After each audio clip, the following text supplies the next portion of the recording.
The special effects look top of the industry, the emotional beats hit, I had hope and tension stabbing me in the chest. It was an absolutely moving and incredible time. And now we've spoken about the Avatar 3 trailer, let's talk Fantastic Four. So the two Tim Story efforts from 2005 and 2007 are not exactly some of my favourite movies, but I was a little kid when they came out, so I do carry a little bit of nostalgia for them, especially the sequel. And when revisiting them, I do have an affection for them. I think the effects for them have aged fairly well. There's a dorky energy I miss in comic book movies that don't really exist much anymore, at least not in the fashion they did in the 2000s. The practical costume for the Thing looked amazing, and it looks amazing still. Probably my favourite on-screen look for Ben Grimm to this day. Doctor Doom also looks insanely cool. The scene where Ben is trying to pick up his wife's wedding ring after she leaves him is still very well done and moving. And now obviously it isn't all great. Making Albus Strip is such a weird, unnecessary scene choice. Having Galactus in the sequel be a big fart cloud in space isn't the best, and yeah, a slew of things that everyone has already said. But despite all that, I do still have a love for those movies, but I do understand the overall sentiment being generally mixed. Then of course there's Fan4stick, which is good for memes and has that one unironically great scene but otherwise should be thrown in a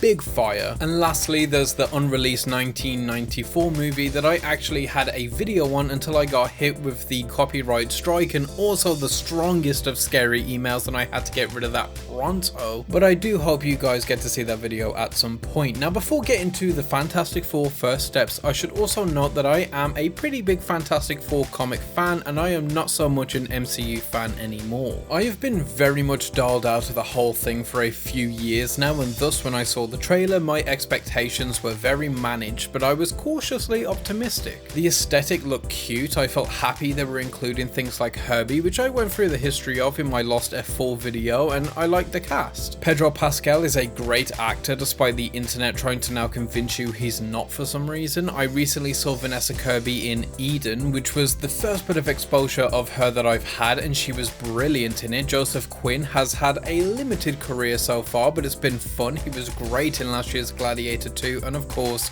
Cousin, who leads my favourite episode of The Bear in Fork, so I was totally on board with the look and the cast. Also with the idea that this was set in a different universe, so it's a contained story. I had the same hesitations that come with every modern MCU film, but there was enough for me to decide to actually see this one. So how was it after all of this? I think it was okay. It was good. Right, first of all, I just want to put it out there that I hate the title. Okay, Hollywood has this obsession these days with colon names. Everything needs to be a thing and something else, and this movie also has it, and it is just unnecessary. The Fantastic Four First Steps literally means nothing. The Fantastic Four are a few years into their career during the events of this movie, so it's not their first steps. Franklin is a baby and doesn't even take any steps. Galactus takes a few steps on Earth, but that connection is incredibly loose. And then I thought, okay, maybe the film will end with them going to the mainline Earth 616 and it would be their first steps into that universe, but that doesn't happen either. It should have just been called The Fantastic Four, just like how Gunn's new Superman movie is simply titled Superman. It's concise and people recognize it, there's no fluffer, but whatever, the movie. So the 60s aesthetic beyond the trailer is actually cute and it works. The sets are nice when they're practical, just like the costumes. The CG is okay, at times it looks great like in the case of Ben, but then sometimes it looks really bad. But overall the stylistic choices worked for me and really sets itself apart from the other MCU and Fantastic Four movies. I also appreciate them keeping the origins brief, and this is set a few years after their origin. Is something this and Superman actually have in common, following the footsteps of the Batman and Spider-Man Homecoming. We don't need to see the origins of these people again, especially not the Fantastic Four. Honestly, I don't even think the info dump is needed, but I much prefer that over going through through it all again, so they get points for that. They also get little world building points, like there's this one shot of the UN and Latveria not being present. It's only a couple frames, so it isn't in your face, but it's nice of them to establish the ongoing conflict with Latveria and Doom early on without making it a focal point. Also, I love that the Fantastic Four really do feel like they're Earth's spokespeople. They are this Earth's Avengers, which is fitting because before the MCU, the Fantastic Four were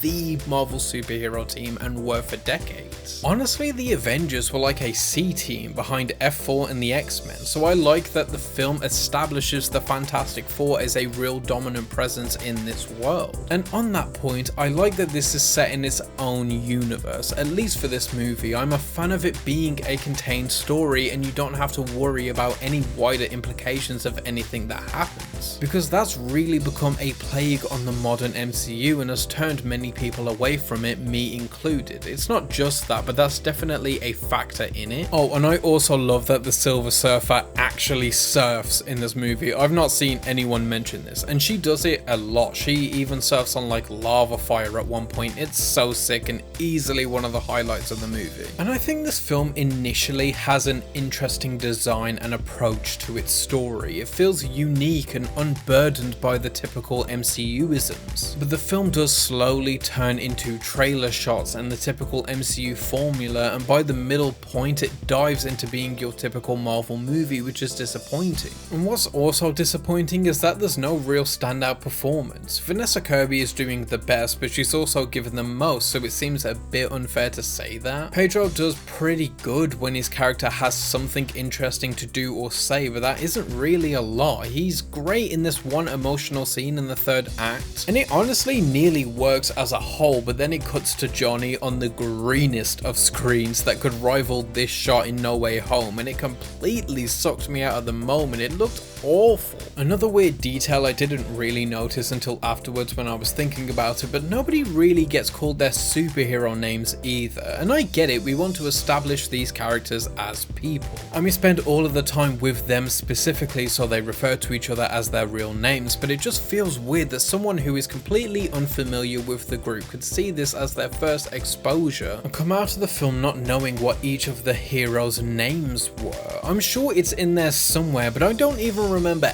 anyone calling Reed Mr. Fantastic at any point. Reed honestly barely even uses his superpowers outside his intellect. He uses it in the third act a little, and that's pretty much it. But take the 2005 Fantastic Four, Reed was breaking his powers out all the time, even when unnecessary, and I liked the way they did that. And this film basically has no character arcs. Reed comes the closest with the maths and logic not working this time, but then it kind of does in the end, so whatever, I guess that doesn't really matter. Sue becomes a mom, and that's like it, and I suppose that counts if you want to.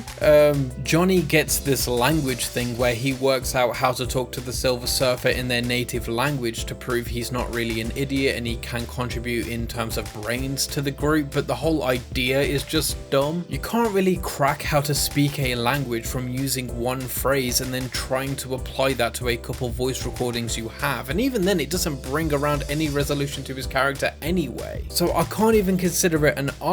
Plus, like, how did you learn all about Silver Surfer's origins from these distress messages? Maybe I just wasn't paying attention, but it doesn't really make sense to me. And Ben gets nothing at all. He gets a crush, but that goes nowhere, and they do nothing with his physical deformities besides maybe one or two blink and you miss it moments. He's honestly the most underwritten character, and it hurts because he's my favorite member of the group who has the most interesting relationship with his powers. Again, I think the 2005 film also does a much better job at using his character because he's the only one in this group whose superpower can also be described as a disability and a physical deformity. You know, you can't hide what he is completely changed irreversibly. And I get it, if we're a couple years in, maybe he's already gotten over that in some aspect, and maybe we don't want to do that again, sure, but you have to give him something to do. And speaking of undercooked characters, the Silver Surfer, they do give her a good scene where we go through her backstory, which is nice, but then, and spoiler alert, she sacrifices herself to help the Fantastic Four, and it comes out of nowhere, and it isn't even mentioned afterwards. I definitely feel like there was a deleted scene or a bit of script where she ponders on what Johnny said to her and she decides to help or something, because it just felt so random, and it's even weird they never acknowledge her sacrifice in the end. It's just so nothing. It doesn't mean anything. It comes out of nowhere. There's no knock-on effect from it. It just kind of seems like a weird vapid decision. And you know, when I was going through my notes of this movie, I noticed I had a note about how Sue and Ben never really interact, which is weird because everyone kind of has their own rapport in this film, and since they're a family, their dynamics need to be a focal point. It's how you care about them, not just as individuals but as a group. You need to know where everyone stands with each other, and for the most part this movie does that, with the weird exception of Sue and Ben, which is even weirder since Ben seems to be Franklin's guardian whenever Sue isn't. But then I was informed later on that there's a shot in the trailer of Sue and Ben talking in a scene that isn't even in the movie, which now baffles me even more because they didn't forget to write this, they wrote it, they filmed it, they just cut it. Like, another thing that was cut was John Malkovich, and one thing I can tell you this film could have used is John Malkovich, and it seems a lot of this movie was cut and re-edited and edited in such a weird way, and it is quite obvious when watching the movie, which is an indicator of one thing: the Feiginator. Feige's fingerprints are all over this film, and I understand why. In the end, what he's done here is create a very airtight movie. It's super solid with no major problems. Everything I've pointed out aren't really movie-killing issues, but it causes the film to just be a bit flaccid and uninteresting. These little problems all pile up that leave a lot to be desired. I can't see this being anyone's favorite superhero movie because it doesn't take enough interesting swings or do enough differently to be that interesting. But I suppose the film ends on a nice tribute to Jack Kirby, which is nice. They're finally acknowledging him, which is a shame it took Stan Lee's death for that to happen, because no way they would do that if he was still around, but you know, here we are. And overall, I don't think this is a bad movie. In fact, I do think it probably is the most solid Fantastic Four movie that exists, and I think it will go down very well with general audiences. But admittedly, I still prefer the 2000s versions because though they're a lot more flawed, they have a lot more character and take more interesting swings. Yes, they're probably overall worse movies, but they at least exceed in some aspects, in some areas, and in some scenes. And I'll take a film that bats at a 9 out of 10 sometimes and a 2 out of 10 other times, than a film that's just aiming to bat at a 6 out of 10 consistently. But that's just me. What do you think? Have you seen the Fantastic Four First Steps? If so, what did you think? If not, will you? And whether it's one set in a retro-futuristic universe with a super family or not, as always, keep watching movies.